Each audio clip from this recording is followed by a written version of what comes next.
Rien ne se jette, tout se recycle.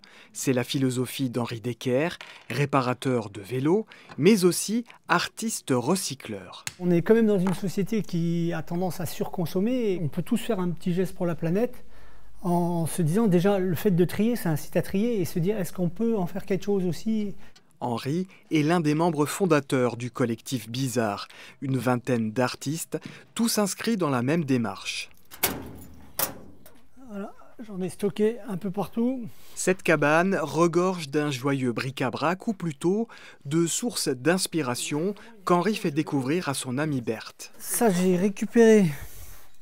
C'est des triangles de bras de suspension d'une Audi. Oui. Et moi, tout de suite, là, j'ai vu la tête d'E.T. Ah, carrément. Tu vois, c'est phénoménal. Donc ça va donner vraiment une création.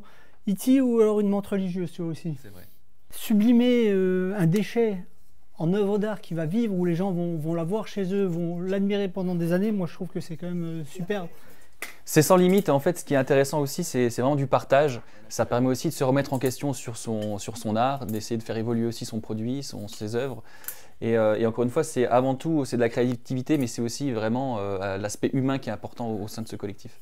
Les échanges entre artistes viennent effectivement nourrir le collectif. C'est le cas lorsqu'ils préparent leur prochaine exposition et passent en revue certaines des œuvres qui seront exposées. Cette œuvre-là, elle est vraiment incroyable. C'est quoi comme matière exactement? Henri m'a donné du matériel de vélo recyclé. Alors je voulais lui faire un petit clin d'œil, donc j'ai intégré ça sur ma pièce en raccord. On ne sait jamais ce qu'on peut faire avec une chaîne de vélo. On ne sait pas vraiment comment on peut l'intégrer sur de la céramique. Donc on peut la découper, faire un œil, faire quelque chose. Mais je veux dire, après, utiliser des pièces un petit peu plus importantes, c'est des défis. Je fais beaucoup de peinture, je fais beaucoup de sculpture, mais je n'intégrais pas du grillage, d'autres éléments dedans.